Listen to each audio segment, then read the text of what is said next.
शिक्षणावर सुद्धा या बीजेपी सरकारने बंदी आणली। गव्हर्नमेंटची शाळा बंद करण्यात आले। गोरगरीब लोक, शेतकरी, आमचे आईबाप आपल्या मुलांना शेती विकू शिकवत आहेत। काहून तर आपले मुलं शिकून थोडं समोर गेले पाहिजे, त्यांना रोजीरोटीचं साधन मिळालं पाहिजे।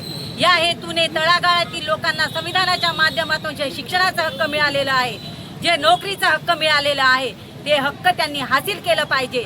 या माध्यमातून आई वडील शिकवत आहेत, परंतु ही बीजेपी सरकार जे आहे, उच्चवर्णीयांच्या मुलांना फॅसिलिटी मिळाली पाहिजे, डोनेशन देऊन त्यांनी त्यांचे हक्क बजावले पाहिजे आणि गोरगरिबांचे लेकरं, मोलमजुरी करून शिकणारे लेकरं, आपलं आयुष्य 3-3, 4-4 वर्ष नीटच्या एक्झामसाठी तयार करणारे हे विद्यार्थी यांचं नुकसान झालं पाहिजे।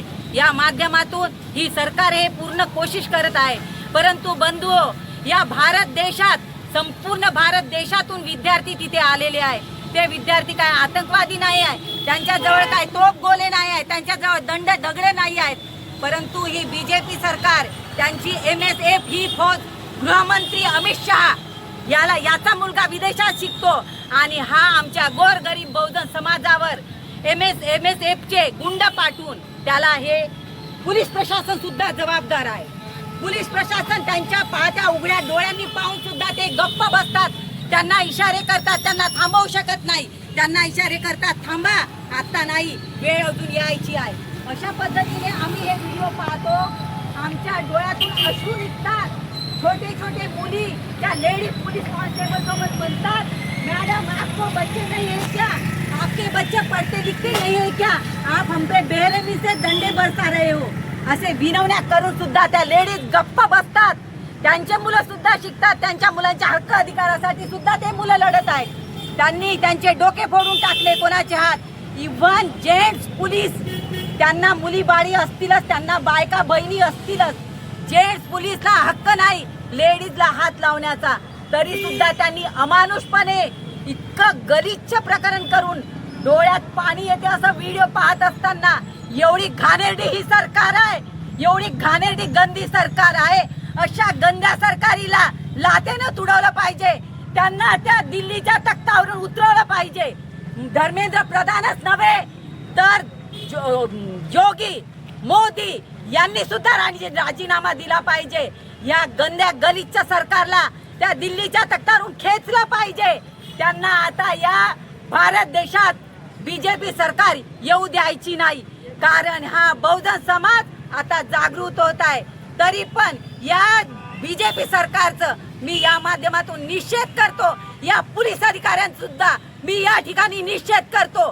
पोलीस अधिकारी ते जे फौजी होते ते जर या मुलांच्या बाजूने असते तर अमित शहा काय करू शकला नसता आणि एवढं मोठं प्रकरण घडलंच नसतं, कारण पोलीस सिक्युरिटी त्या मुलांना, ते होते कोणते गुंड, या बीजेपीने पाठवलेले गुंड होते, ते त्यांच्या हातात, पोलिसाच्या हातात गंडे दोरे राहत नाही। पोलीस विदाउट काय पोलीस तर आपले पॅच काढून टाकले होते, तोंडावर मास्क तुम्ही आपल्या डोळ्यांनी पाहिले असाल, मुलींवर किती अन्याय अत्याचार करत होते, मुलींवर, मुली, त्यांना आपल्याला सुद्धा मुली असतात, एवढं गलिच्छ गंद सरकार कसं असू शकतं। आणि हे लोक म्हणतात कि कांग्रेस में होती नहीं थी क्या, कांग्रेस में होती थी होगी, लेकिन अभी समाज जागृत हो रहा है। आता यंग जनरेशन समोर आलेली आहे, त्यांना बरं वाईट काय ते कळतं, त्यांनी आपल्या हक्क अधिकारासाठी लढत आहेत, म्हणून आम्ही सगळे त्यांना समर्थन करतो आणि या बीजेपी सरकारचा निषेध करतो, या बीजेपी सरकारचा निषेध करतो। जो कोणी मंत्री संत्री असेल, आज कोणती मोठी गोष्ट आहे, जो माणूस गलिच्छ काम करत असेल, जो विद्यार्थ्यांचं नुकसान करत असेल, अशा धर्मेंद्र प्रधानला इस्तीफा द्यायला लावणं मोदीच्या एका चुटकीचं खेळ आहे। पण हा का तसा करत नाही मोदी?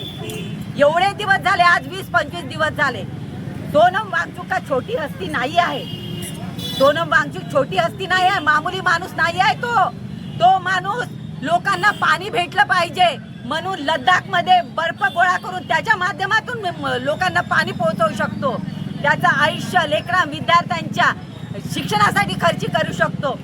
फौजी जे देशावर लढतात, त्यांना थंडीपासून वाचवण्यासाठी, त्यांच्यासाठी किती मोठे मोठे सायंटिस्ट पद्धतीने त्यांना त्यांचं सिक्युरिटी करू शकतो, तो माणूस मामूली आहे का? ऐरागरा नत्तू खैरा आहे का? अशा माणसाला मयतीला उचलून नेल्यासारखं लपव छपवून उचलून नेतात हे लोक. यांची किती हिंमत झाली, त्याला काहीतरी आपणही कारणीभूत आहोत. कारण अशा गंद्या बीजेपीचा खेळ बंद करणं या भारत देशातल्या लोकांचं काम आहे, या बहुजनांचं काम आहे. पण आम्ही सुदो उदो केलं, आज तेच आमच्या बोकांडीवर बसत आहे. आता वेळ गेलेली नाही आहे बंधू, आता वेळ गेलेली नाही आहे. जागृत व्हा आणि या बीजेपीला या सत्तेवरून हटवा, या बीजेपीला. आणि जे यंग जनरेशन लढत आहे, आता यंग जनरेशन आहे, त्यांना या सत्तेत आणायला पाहिजे. हे बुढे झालेले म्हातारे खोतारे, बँकेत काम करणारा कर्मचारी 60 वर्ष झालं तर रिटायर होतो, शिक्षक 60 वर्ष झालं तर रिटायर होतो. हे लोक का रिटायर होत नाही? यांना आपल्या पैशातून, आपल्या टॅक्स मधून यांना घरं मिळते, आपल्या टॅक्स मधून या पोलीसवाल्यांना पगार मिळतो, आपल्या टॅक्स मधून यांचे सगळे खर्च निघतात.